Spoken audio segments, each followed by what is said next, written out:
اور 3 وظیفے آپ کی خدمت میں عرض کرنے ہیں۔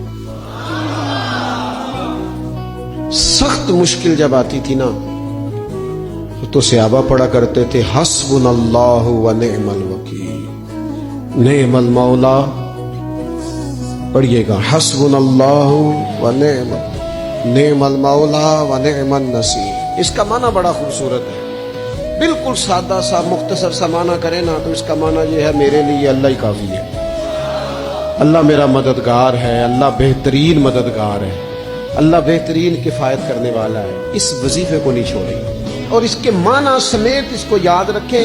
آپ محسوس کریں گے طبیعت طاقتور ہو گئی ہے، روح طاقتور ہوگی، اس کو بھولنا نہیں۔ اور دوسرا آپ سے عرض کرنا ہے کہ اعلیٰ حضرت چونکہ ہم سلسلہ طریقت میں فاضل بریلوی سے وابستہ ہیں اور باقی جتنے بھی لوگ ہیں سارے ماشاءاللہ انہی سے وابستہ ہیں، اعلیٰ حضرت نا لا حول ولا قوت الا باللہ العلی العظیم پڑھنے کی بڑی فضیلت بیان کرتے ہیں۔ یہ ایسا وظیفہ ہے جو سب کو آتا ہے نا ماشاءاللہ۔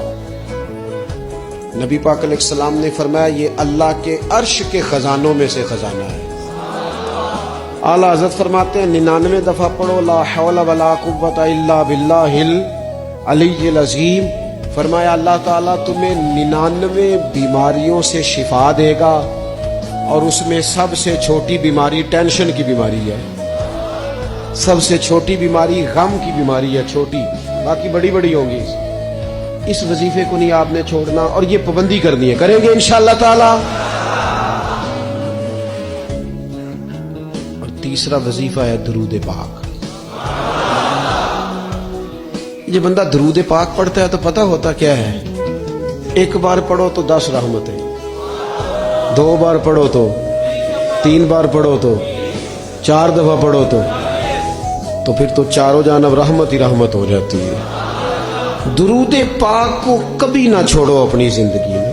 آج آپ اپنے آپ سے عہد کریں، کوئی رات ایسی نہ گزرے کہ درود پاک پڑھے بغیر ہمیں نیند آ جائے۔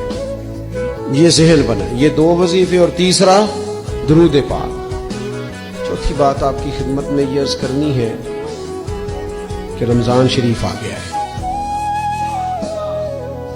رمضان شریف کا قرآن پاک سے اس لیے گہرا تعلق ہے کہ شہر رمضان الذی انزل فیہ القرآن، رمضان کا وہ مہینہ ہے جس میں اللہ نے قرآن نازل فرمایا ہے۔ اس ماہ مقدس میں قرآن مجید کے ساتھ اس طرح کی دلچسپی پیدا کریں کہ جن کا ناظرہ ٹھیک نہیں ہے وہ قرآن مجید ناظرہ ٹھیک کرے، اور جن کا ناظرہ درست ہے وہ کنز الایمان لے لیں، خزائن العرفان تفسیر لے لیں، اور ایک رکوع کم از کم صبح میں، ایک شام، اور پورا پارا پڑھیں، پھر تو لطف نصیب ہو جائے گا۔ تھوڑا سا نا دلچسپی پیدا کریں قرآنی علوم کے ساتھ۔ بڑی خشکی ہے، بڑے شعر یاد ہیں، بڑی کہانیاں یاد ہیں، بڑی باتیں یاد ہیں، پر قرآن پاک کے ساتھ ہماری وہ دلچسپیاں موجود، خاص ذوق پیدا کریں قرآنی تعلیمات۔